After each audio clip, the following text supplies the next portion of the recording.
I'm here at Cochranville, Pennsylvania, Chester County, and we're looking at a cornfield that had looked pretty well stressed early in the season from excess soil moisture on a field that's moderately well to somewhat poorly well drained.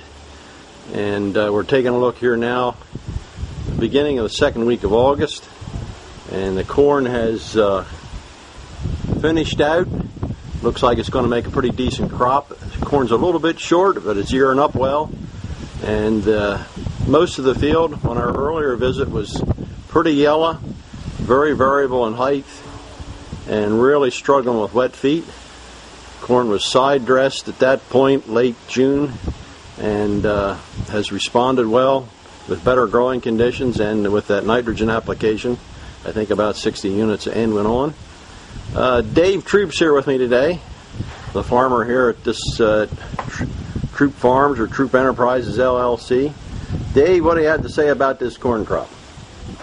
It looks a lot better than it did in the spring after all the rain.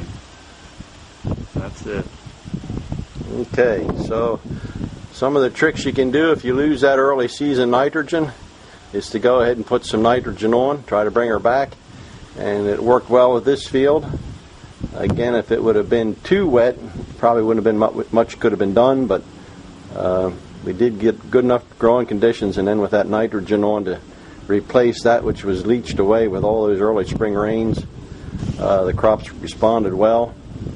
And it's not going to be quite the crop we have on the upper slopes on the higher ground because of that early season stress, but it's going to make a real decent crop as it is. Okay, from Cochranville.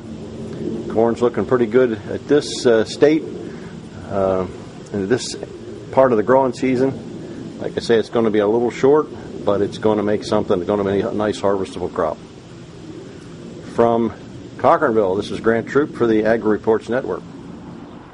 Okay, we're here with Dan Atkins at Lebanon, Pennsylvania, on the Miley farm, and we're looking at some alfalfa that was no-tilled last spring of 2008, and it's in the second harvest year, seedling year last year, and first full harvest year this year.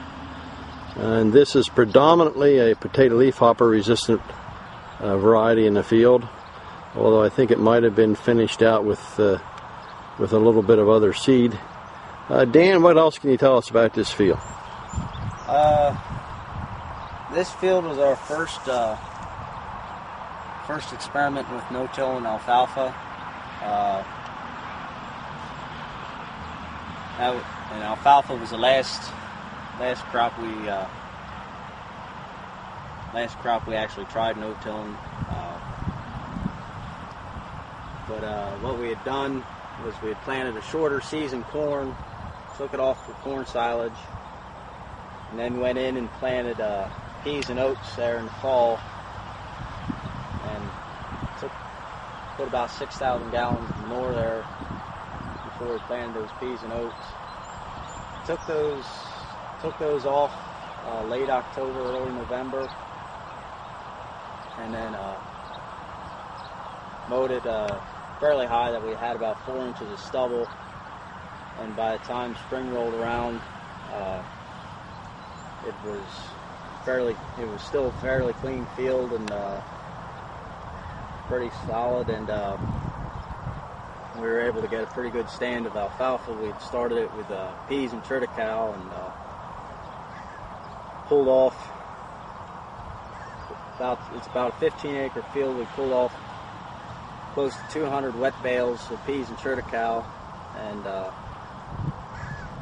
at first for that nurse crop cutting, and we're very pleased with the yield we've been getting off the alfalfa. Just kind of as a side note, I guess,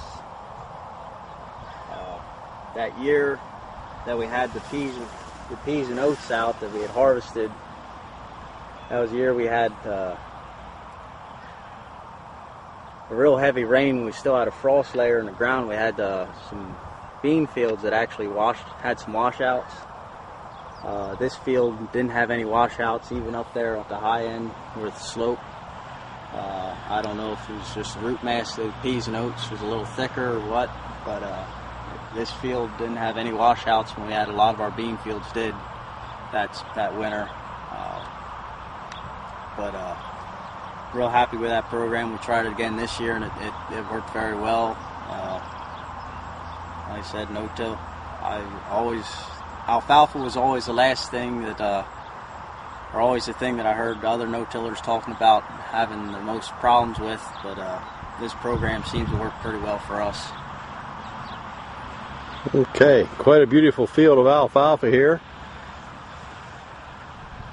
Many a farmer would like to have a field like this or two on the farm, that's for sure. For the Ag Reports Network, this is H. Grant Troop, Mid-Atlantic correspondent.